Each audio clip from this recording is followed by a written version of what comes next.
Bismillahirrahmanirrahim. Rabbi shrah li sadri wa yassir li amri wahlul 'uqdatam min lisani yafqahu qawli. Bismillahirrahmanirrahim. Assalamualaikum warahmatullahi wabarakatuh. Alhamdulillah alladzi bi ni'matihi tatimmus shalihat. Segala puji hanya untuk Allah Subhanahu wa ta'ala yang telah melimpahkan segala curahan nikmat-Nya, sehingga dengan curahan nikmat tersebut maka sempurna kebaikan-kebaikan. Alhamdulillahilladzi waraddun alaina arwahina. Segala puji hanya untuk Allah Subhanahu wa ta'ala yang telah mengembalikan ruh kita, sehingga ruh kita kembali bersatu dengan jasad kita. Seandainya kemarin malam dan tadi siang, mungkin beberapa waktu sebelum sholat maghrib ketika kita tertidur, bagaimana jadinya ketika Allah tidak mengembalikan ruh kita, sehingga kita tidak akan bisa terjaga dan terbangun. Itu menunjukkan ajal kita, sehingga kita pantas memuji Allah Subhanahu wa ta'ala karena Allah masih memperkenankan kita hidup dengan mengembalikan ruh kita bersatu dengan jasad kita. Alhamdulillahilladzi wa'adina lana bidzikri. Segala puji hanya untuk Allah Subhanahu wa ta'ala yang masih memberikan kita kesempatan untuk senantiasa mengingatnya. Dan hal itu kita buktikan dengan bagaimana kita menunaikan salat maghrib secara berjamaah. Kita mengingat Allah Subhanahu wa ta'ala. Dan apa jadinya jika kita tidak bisa mengingat Allah Subhanahu wa ta'ala? Dan apa jadinya diri kita ketika kita tidak beribadah kepada Allah Subhanahu wa ta'ala? Dan kita pantas untuk bersyukur. Dan ketika kita mampu berzikir, menunaikan ibadah amal saleh, semuanya Allah masih memperkenankan kita untuk senantiasa mengingatnya.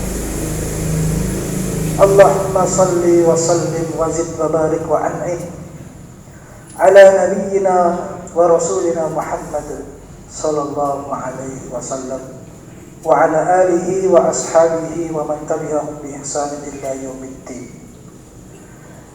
Semoga salawat dan salam, keberkahan, kenikmatan senantiasa tetap terlimpah curahkan kepada baginda Muhammad sallallahu alaihi wasallam. Berkat perjuangan beliau di dalam mendakwahkan Islam, sehingga sampailah Islam kepada kita sebagai agama yang diridhai oleh Allah Subhanahu wa ta'ala.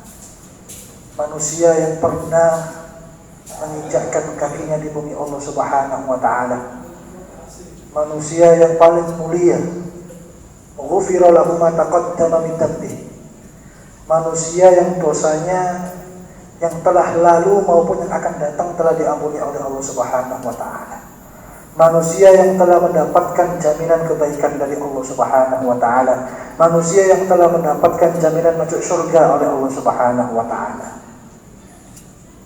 Dan kita tidak akan bisa masuk surga kalau kita tidak mengikuti ajaran dan petunjuknya, yaitu ajaran dan petunjuk Rasulullah sallallahu alaihi wasallam. Ikhwatul iman, jamaah sekalian rahimani wa rahimakumullah. Bila sungguh kesempatan yang sangat berbahagia ini khususnya buat diri saya sendiri, yang insya Allah masih diberi kesempatan oleh Allah untuk memberikan ilmu, sama-sama belajar di dalam melakukan talabul ilmi. Sehingga kita perlu tahu, ketika kita hadir di majelis ilmu seperti ini, para ulama mengatakan kalian akan mengetahui dua hal ketika kalian ngaji atau pengajian atau hadir di majelis ilmu seperti ini. Allah akan menunjukkan dua kelemahan kalian. Sehingga para ulama mengatakan kullama taqaddamat fil ilmi kullama alimta annaka jahil, kata para ulama. Setiap kali Anda mendapatkan ilmu baru, kita kan ngaji seperti ini.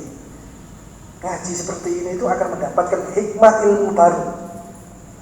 Sehingga kullama taqaddamat fil ilmi, jika kalian mendapatkan ilmu baru, kullama alimta annaka jahil. Apa kata para ulama? Kalau Anda sudah hadir di majelis ilmu, itu menunjukkan bahwa kita ini masih bodoh. Subhanallah. Kita ini masih bodoh. Sehingga kita perlu untuk ngaji. Yang kedua, li'annahu kullama kabura fil ilmi ra'a miqdara yajhaluka. Setiap kali Anda mendapatkan ilmu baru, hadir di majelis pengajian, hadir di majelis ilmu, itu menunjukkan ternyata masih banyak sesuatu yang kita tidak paham. Ternyata agama Allah ini luas, syariat Allah ini luar biasa, ajaran Rasulullah SAW ini sungguh luar biasa. Ketika kita ngaji, ternyata masih banyak sesuatu yang kita tidak paham, yang kita tidak tahu. Itulah perlunya bagaimana kita memberikan nutrisi bagi diri ini, bagi hati ini, untuk dihiasi dengan keilmuan-keilmuan Allah dan Rasulnya. Alhamdulillah, kita berdoa semoga jamaah yang hadir di majelis ilmu ini senantiasa diberi keistiqomahan oleh Allah Subhanahu wa taala, diberi umur yang berkah oleh Allah Subhanahu wa taala, dijaga dirinya dan keluarganya daripada musibah dan malapetaka insyaallah. Alhamdulillah, ya, tadi saya sudah diminta ya oleh beberapa takmir atau beberapa panitia, Ustaz kenalan dulu. Alhamdulillah, saya baru kali ini ya sampai di sini. Padahal saya di Karanganyar ini sudah mulai tahun 2002, Ustaz. Lama sekali. Nyampe di Palur ternyata ada tempat ini, itu saya baru tahu. Masuknya kan dalam, ya. Jauh dari saya masuk dari pinggir itu.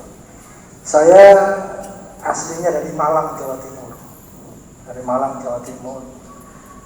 Kalau lewat Palur itu sudah hampir ya sering, tapi kalau masuk ke sini nggak pernah sama sekali. Asli dari Malang. Dulu saya sekolahnya di Ma'had Tahfidzul Quran Iskaliman Karangpandan di situ. Sampai selesai, sekarang tugas di situ, ngajar di situ, di sekolah tingginya ilmu Al-Quran Iskaliman, miliknya Pondok Iskaliman. Setiap hari di situ. Alhamdulillah, tahun 2010 saya sudah berkeluarga. Anak saya sekarang 4. Anak saya sekarang 4, dan paling gede kelas 5 SD. Yang paling kecil umur 3 tahun. Alhamdulillah saya betah di Karanganyar. Tidak sebagaimana yang saya rasakan di tempat kelahiran saya. Di sini banyak orang alim, banyak orang saleh, banyak pesantren, banyak majelis-majelis ilmu. Ya. Insya Allah Karanganyar senantiasa dijaga oleh Allah Subhanahu Wa Taala dengan kebaikan-kebaikan penduduknya dan masyarakatnya yang mau untuk belajar Al-Quran. Alhamdulillah.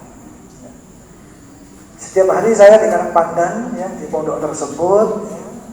Setiap hari pun kami ya, di sana kantornya, tempat kerjanya di sana, membimbing para santri, mahasiswa dan mahasiswi yang ada di Pondok Iskaliman.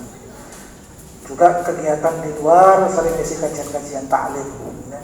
Di masyarakat, di Karanganyar, di Solo Raya, di Klaten, bahkan sesekali pulang ke Malang untuk pengajian gitu kan.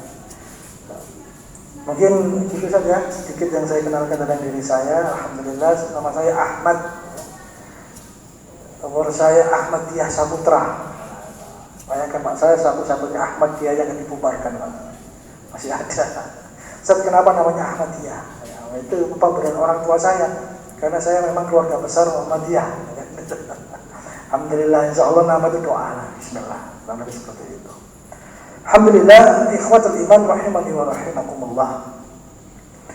Tentunya di dalam setiap amal itu kita harus memunculkan niat dan ikhlas.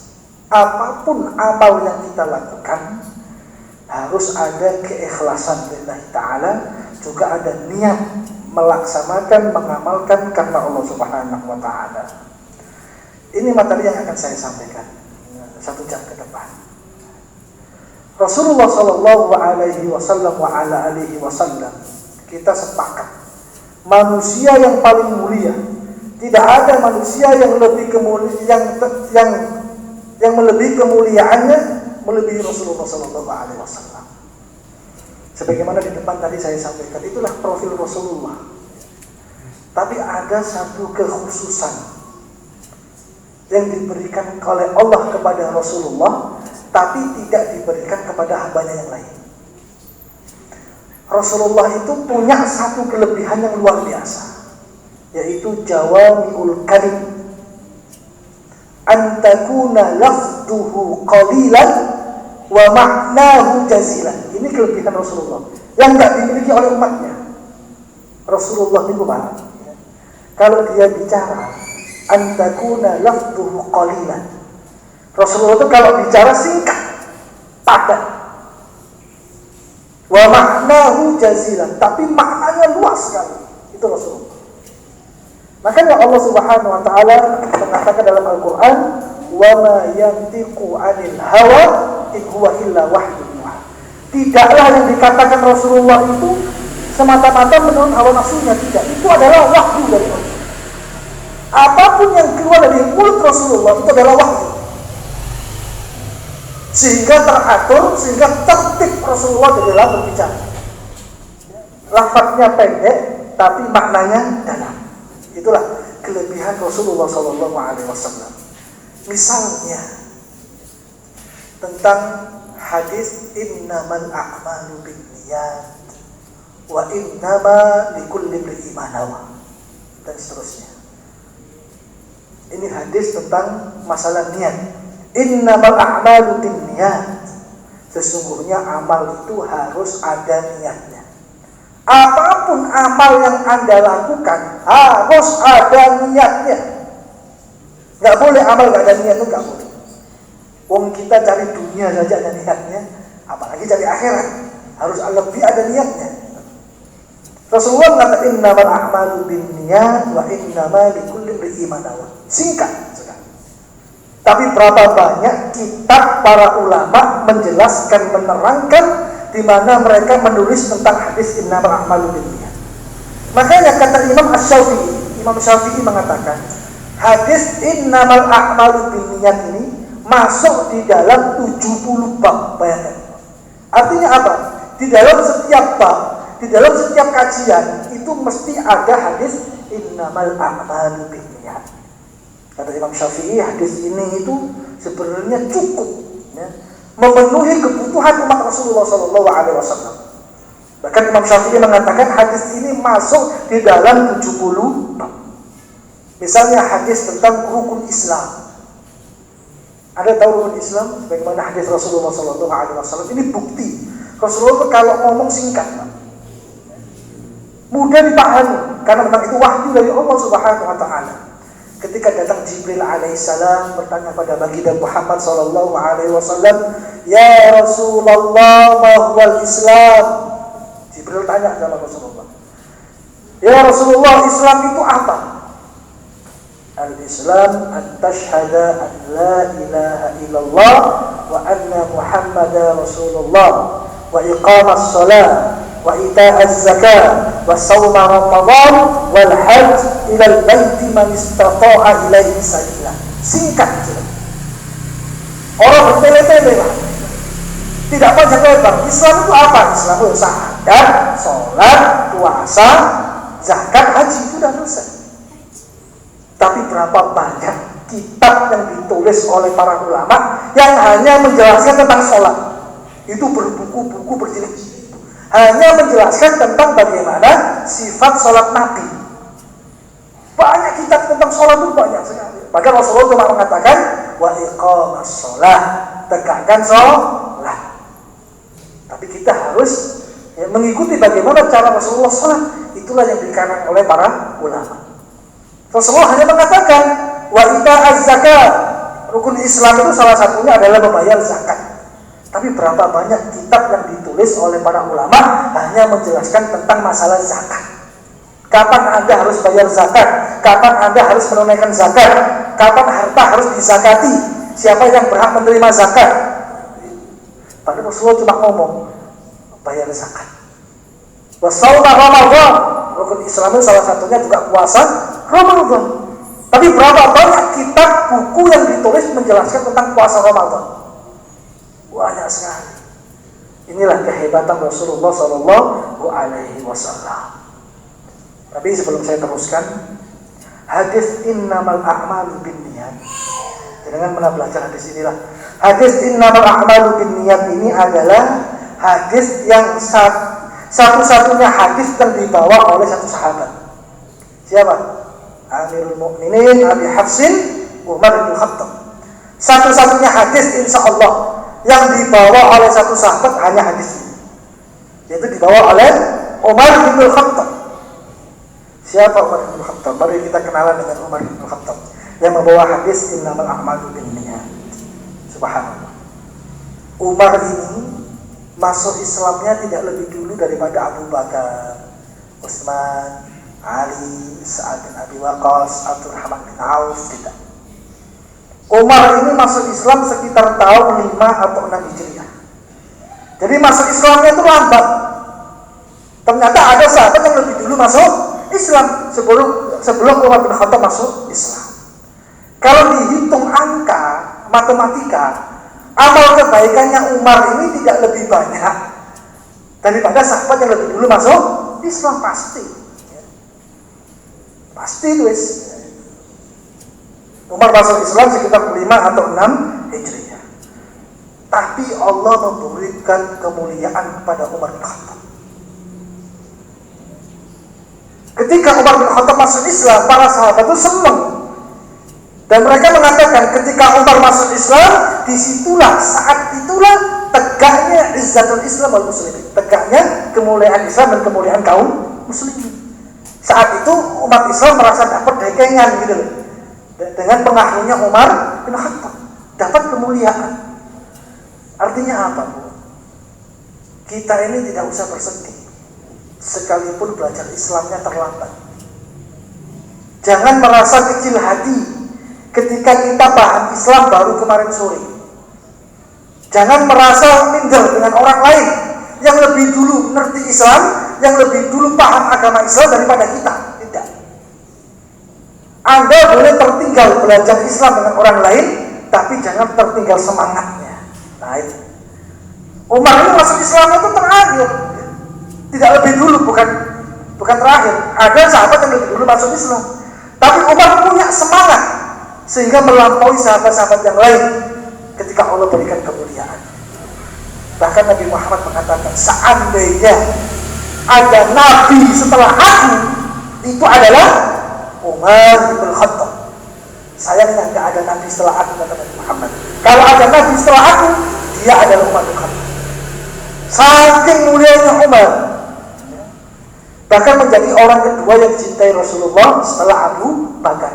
Bahkan makamnya disatukan dengan sahabatnya Muhammad SAW dan Abu Bakar. Itu kemuliaan Umar. Jadi Anda, bapak-bapak, ibu-ibu, termasuk saya, jangan minder ketika baru mau ngaji, baru mau belajar Islam. Sekalipun di luar sana ada orang yang lebih pandai tentang agama Islam, kita boleh tertinggal waktunya dengan mereka, tapi jangan tertinggal semangatnya. Apa kata Allah? Wa tazawwadu fa inna khairaz zadi taqwa. Cepat-cepatlah mencari bekal, karena kita nggak tahu kapan ajal kita ini datang. Dan sebaik bekal adalah ketakwaan. Dan ketakwaan itu bisa diraih dengan majelis-majelis ilmu. Alhamdulillah, kita sekarang disatukan oleh Allah Subhanahu wa taala di dalam majelis ilmu. Jadi jangan tertinggal semangat ya, jangan tertinggal semangatnya sekalipun kita tertinggal waktu. Saya perlu untuk menyampaikan hadis innamal a'malu binniyat. Kalau bahasa saya itu innamal a'malu binniyat. Allah tanya sama kita sebenarnya, amalmu itu untuk apa? Allah tanya sama kita, hei hambaku, kamu amal itu untuk apa? Untuk duniamu atau untuk akhirat? Tanya. Karena orang beramal itu tidak lepas daripada dua hal. Kalau nggak ikhlas, ya riya sudah. Kalau nggak ikhlas, ya riya. Itu orang beramal. Sehingga kita harus waspada dengan amal kita. Ketika Allah bertanya, Anda beramal itu untuk apa? Untuk dunia Anda? Apa untuk akhirat Anda? Makanya Rasulullah menyebutkan, lakukan 5 hal sebelum datang 5 hal. Salah satunya adalah ketika Anda dikasih kesempatan oleh Allah untuk beribadah, manfaatkan untuk ibadah. Sebelum Anda ditutup hati Anda oleh Allah untuk susah beribadah. Ketika Anda dikasih kesehatan sama Allah, manfaatkan untuk ibadah. Jangan Anda ibadah ketika Anda dalam keadaan sakit. Ini adalah peringatan dari Rasulullah SAW. Anda beramal ini untuk apa? Anda sholat jamaah ini untuk apa? Anda pengajian ini untuk apa? Ketika Anda nanti besok atau lusa sedekah, itu untuk apa? Ditanya sama Allah, innamal a'malu binniyat.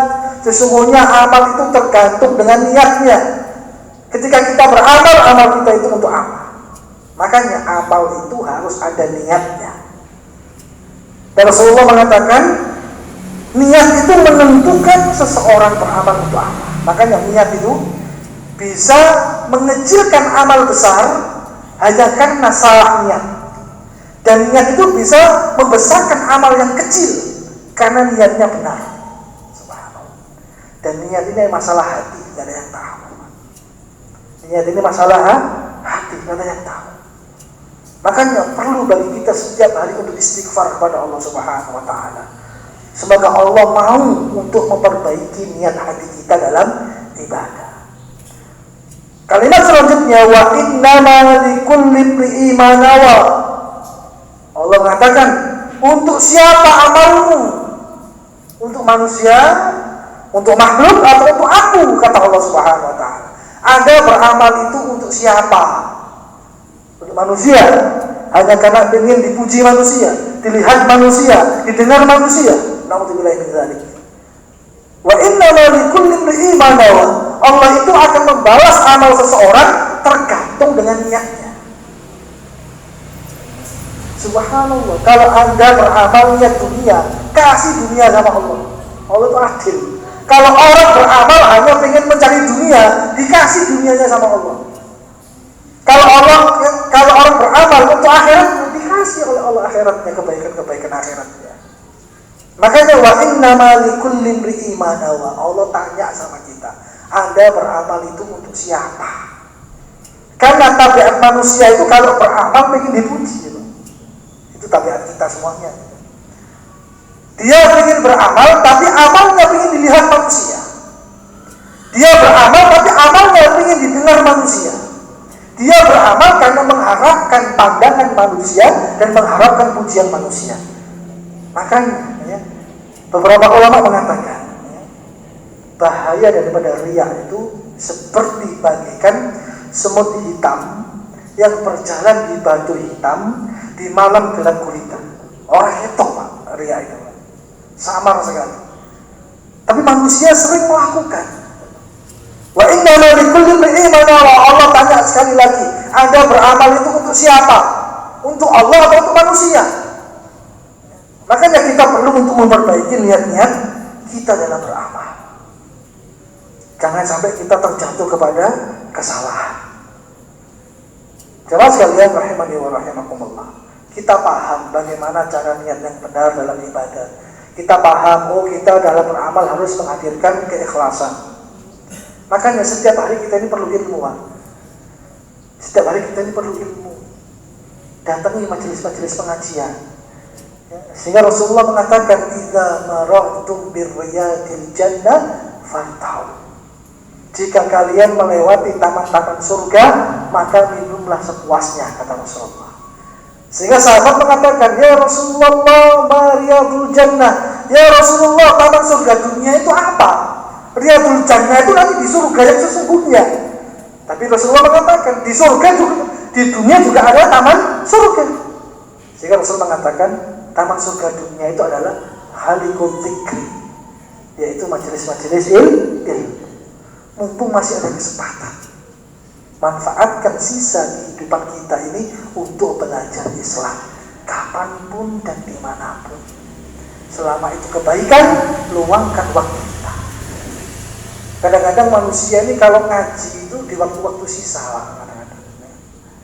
Di mana dia sudah lelah dengan dunianya, terus mau ngaji. Ngaji itu hanya tempat untuk istirahat saja. Kalau jenengan lihat majelis salat Jumat, coba.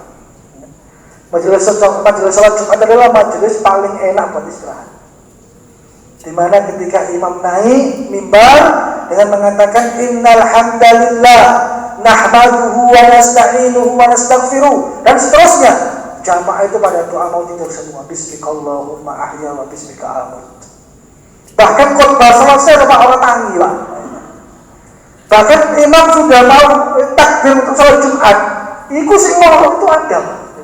Saking nyenyaknya di dalam majelis salat Jumat. Jangan sampai kalau untuk Allah itu, Pak, ya, hadirkan energi yang positif. Kalau untuk Allah itu hadirkan energi yang penuh. Jangan sisa-sisa. Supaya Allah akan membalas kebaikan itu sebagaimana yang kita harapkan. Makanya perlu bagi kita untuk senantiasa ngaji, mencari ilmu. Loh, orang, Pak, cari dunia saja ada sekolahnya, Pak. Sekarang manusia itu semakin pintar. Pengen mendapatkan dunia harus sekolah. Makanya ada sekolah S1, ada sekolah S2, ada sekolah S3, dan seterusnya. Orang dari dunia itu tahu harus ada sekolahnya. Kalau dia ingin mahir dalam ilmu perikanan, ya sekolah tentang jurusan perikanan. Kalau dia ingin mahir ahli dalam ilmu pertanian, ya sekolah pertanian. Kalau dia ingin jadi ahli dari pakar peternakan, ya sekolah peternakan. Loh, orang sekarang itu kalau ingin pintar mencari dunia, ada sekolahnya. Semakin tinggi ya jabatan akademisnya, semakin akan mendapatkan dunia. Tapi orang kalau mencari akhirat, ini rasa-rasa. Padahal lebih penting daripada sekedar mencari dunia. Makanya mencari ilmu untuk akhirat itu adalah sesuatu kewajiban. Rasulullah mengatakan, "Thalabul ilmi fardhatun 'ala kulli muslim." Mencari ilmu itu, ngaji itu adalah kewajiban bagi setiap muslim. Kalau Allah dan Rasulullah sudah mengatakan wajib, jangan banyak tanya, jangan banyak debat, jangan dipersoalkan. Kenapa wajib? Tanya dia. Mana kewajiban orang menuntut ilmu? Diperdebatkan. Kalau itu sudah datang dari Allah dan Rasulnya, ya tunaikan saja. Itu menunjukkan sami'na wa ata'na kepada perintah Allah Subhanahu wa ta'ala. Makanya para ulama mengatakan, orang kalau ingin meraih kebahagiaan itu perlu ilmu, apalagi ibadah. Yang akan membuat akhirat kita ini baik adalah ibadah yang kita lakukan di dunia. Makanya para ulama mengatakan, ini pentingnya ikhlas itu. Semua orang berilmu akan binasa. Siapapun di dunia ini yang berilmu akan binasa, akan dimusnahkan sama Allah Subhanahu wa ta'ala, kecuali orang-orang yang mengamalkan ilmunya. Dan ulama mengatakan, orang yang mengamalkan ilmunya semua akan musnah, dihilangkan oleh Allah Subhanahu wa ta'ala, kecuali orang-orang yang ikhlas. Makanya kita ini tidak cukup berilmu, tidak cukup mengamalkan ilmu. Kalau nggak ada keikhlasan, ilmu itu amal nggak ada gunanya sama sekali. Kalau nggak ada keikhlasan di dalam menjalankan ibadah, ibadah itu nggak ada nilainya. Makanya orang berilmu semua akan musnah, kecuali orang yang mengamalkan ilmunya. Orang yang mengamalkan ilmunya semua akan musnah, kecuali orang-orang yang ikhlas. Makanya ada rumus, orang yang istiqomah dalam ibadah, insya Allah dia ikhlas. Insya Allah dia ikhlas. Bagaimana tidak istiqomah? Ya. Karena dia mengamalkan amal ibadah karena Allah, sehingga Allah membimbing dirinya. Makanya dia bisa istiqomah. Kalau orang nggak bisa istiqomah, sudah pasti di dalam beramal nggak ikhlas. Kalau orang, kita nilai diri kita sendiri atau masyarakat kita, kalau ada orang susah untuk istiqomah dalam ibadah, itu ciri-cirinya kalau beramal gak ikhlas. Makanya susah untuk ajak, susah untuk istiqomah. Karena apa? Dia beramal bukan karena Allah, sehingga Allah tidak membimbing dirinya dalam beramal. Makanya kalau ada orang susah untuk mengamalkan kebaikan, itu gak ikhlas. Kalau ada manusia susah mengamalkan kebaikan, susah melakukan amal kebajikan, hatinya sudah dikacaukan sama Allah Subhanahu wa taala. Karena Allah tidak membimbing dirinya. Hati-hati. Makanya ikhlas ini adalah kendaraan yang paling cepat untuk mendatangkan kebaikan-kebaikan Allah Subhanahu wa taala. Kenapa keadaan kita tidak berubah? Yang perlu kita perbaiki adalah keikhlasan kita dulu. Kenapa keadaan kita tidak berubah? Yang perlu kita perbaiki adalah niat kita dulu. Kenapa keadaan kita tidak berubah? Masih seperti ini terus. Mungkin kita masih jauh dari Allah Subhanahu wa taala. Jadi jamaah sekalian rahimani wa rahimakumullah, Allah Subhanahu wa taala mengingatkan kepada kita dalam Al-Qur'an. Wa qadimna ila ma 'amilu min 'amalin faja'alnahu haba'an mansura. Bayangkan. Bahaya sekali kalau orang beramal tidak ada keikhlasan. Kalau orang beramal tidak ada niat, bayangkan akibatnya. Wa qadimna ila ma 'amilu, nanti pada hari kiamat Allah akan bentangkan kebaikan seorang hamba. Apa dibentangkan kalau bahasa Jawa apa? Digelar. Wa qadimna ila ma 'amilu min 'amali. Nanti pada hari kiamat Allah akan membentangkan amal seorang, dibentangkan sama Allah. Amal kebaikan semuanya itu. Kalau bahasa sini namanya di celentrekno kalau bahasa Malang itu Pak. Di celentrekno amalnya. Kebaikan semua itu. Min 'amalin. Tapi Allah katakan faja'alnahu haba'an mansura. Amal sebanyak itu tidak bisa menyelamatkan dirinya dari azab Allah Subhanahu wa taala. Amal yang digelar sama Allah sebanyak itu tidak bisa memberikan kebaikan bagi dirinya. Amal kebaikan sebanyak itu tidak bisa memberikan keselamatan bagi dirinya, kata Allah. Apa sebabnya? Allah jadikan amal itu seperti debu-debu yang berterbangan di tiap angin saja, nggak bisa menyelamatkan dirinya. Karena apa? Karena tidak ada keikhlasan dan niat yang benar dalam beramal. Bisa jadi orang itu amalnya lebih banyak dari kita, Pak. Yang amalnya dibentangkan sama Allah itu bukannya dia orang yang gak beramal, dia itu orang yang beramal, bahkan amalnya lebih banyak dari kita, tapi tidak dijadikan kebaikan sama Allah. Karena gak ada niat, karena gak ada ikhlas. Makanya ibadah kita ini setiap hari perlu dipertanyakan. Ikhlas gak kita dalam ibadah? Niat kita sudah benar gak dalam ibadah?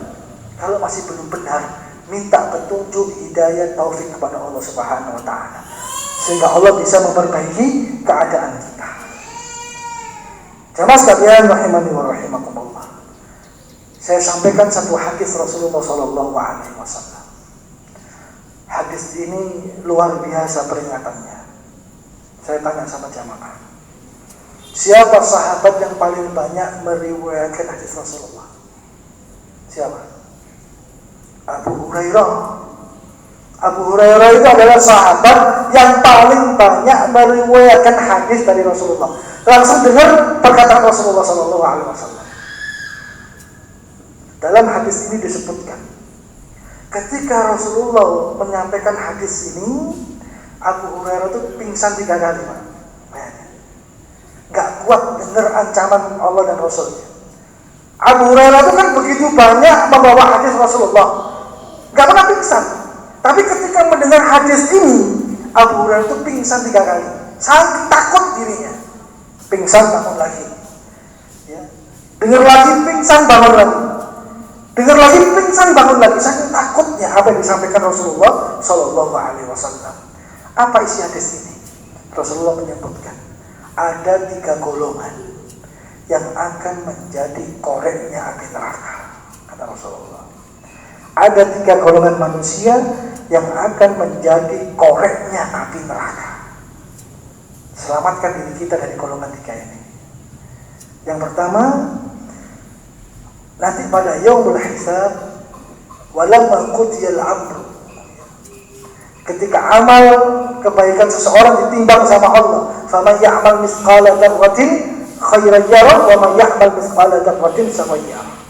Ketika pada yaumul mizan amal ditimbang sama Allah, pada proses hadis ini dijelaskan Rasulullah 3 golongan apa yang akan menjadi koreknya api neraka. Allah panggil yang pertama golongan alim au qari'ul Quran. Ini golongan yang pertama yang akan dihisab oleh Allah Subhanahu wa taala setelah Allah menghisab amal-amal salat mereka.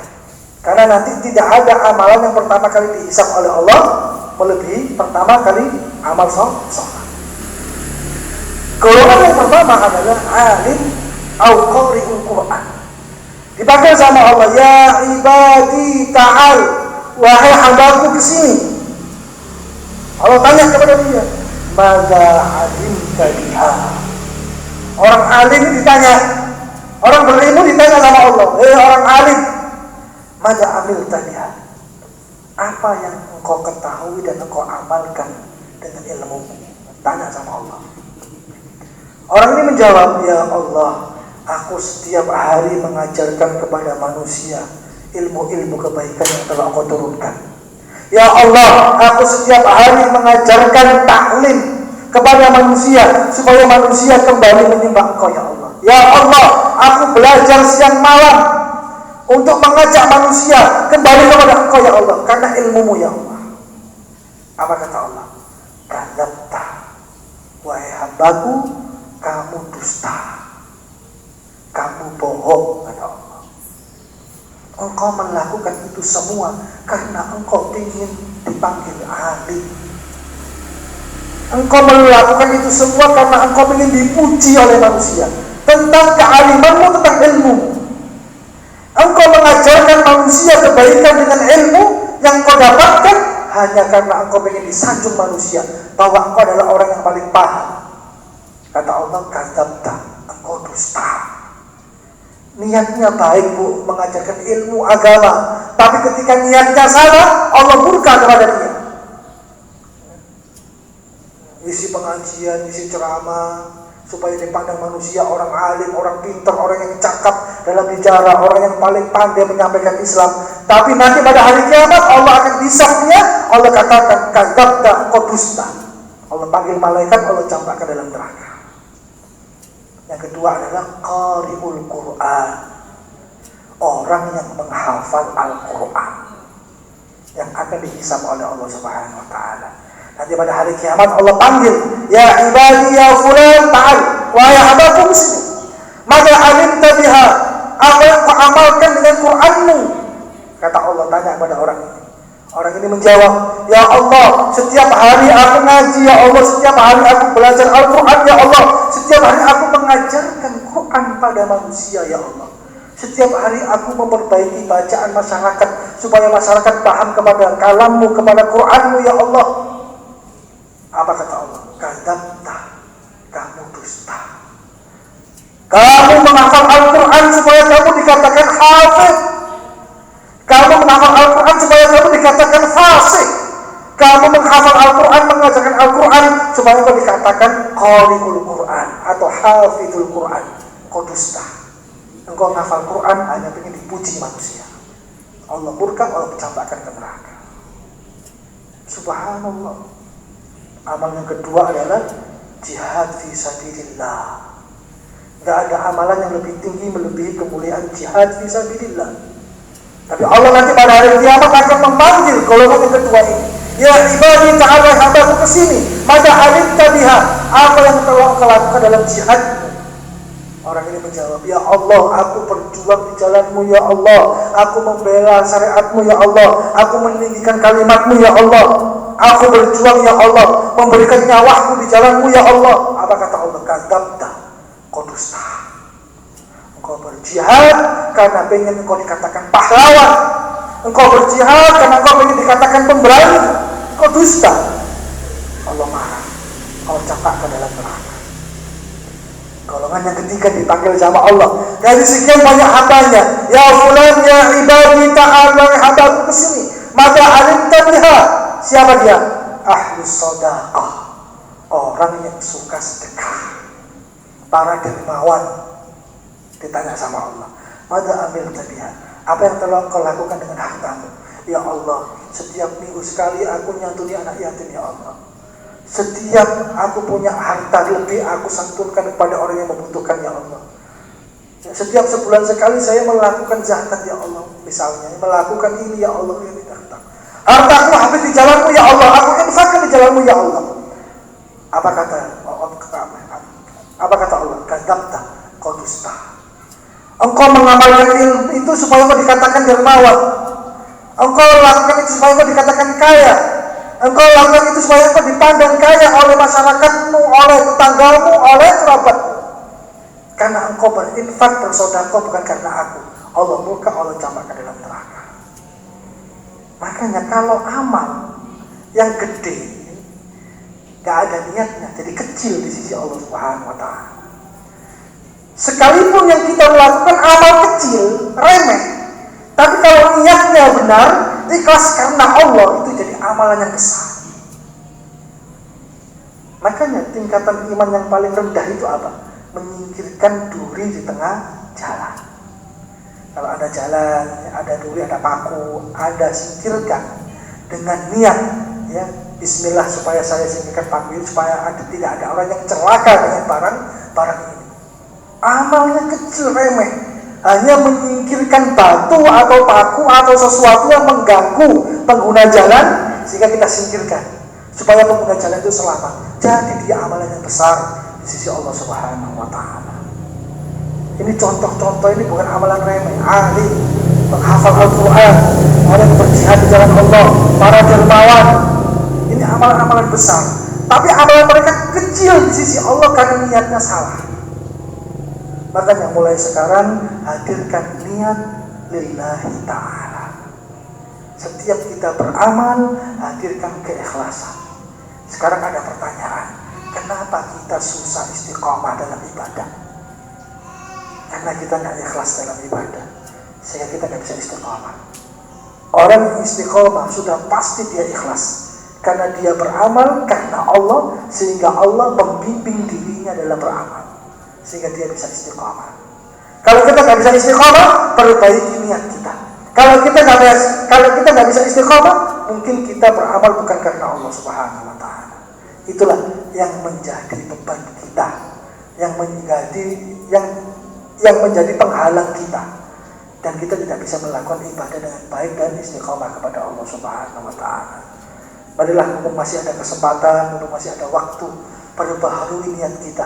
Karena niat adalah fisudu, dalam dada, dalam hati kita. Tidak ada yang tahu kecuali Allah Subhanahu wa Ta'ala. Ya. Apa yang kita hadirkan untuk Allah kalau tidak niat dan ikhlas karena Allah Subhanahu wa Ta'ala dalam beramal. Moga Bapak Ibu sekalian, termasuk saya sendiri, perbaiki niat kita setiap hari, minta petunjuk kepada Allah Subhanahu wa Ta'ala. Semoga Allah menerima amal-amal kita karena niat kita benar, karena kita beramal lillahi ta'ala. Marilah kita berdoa kepada Allah Subhanahu wa Ta'ala. Semoga Allah Subhanahu wa Ta'ala memberikan kita kemudahan untuk beramal dengan menghadirkan niat, dengan menghadirkan keikhlasan. Kita minta kepada Allah Subhanahu wa Ta'ala, semoga Allah Subhanahu wa Ta'ala memberikan kita kemudahan, kebaikan ketika kita dalam beramal. Subhanakallahumma rabbana wa bihamdika, asyhadu an la ilaha illa anta, astaghfiruka wa atubu ilaik. Assalamualaikum warahmatullahi wabarakatuh.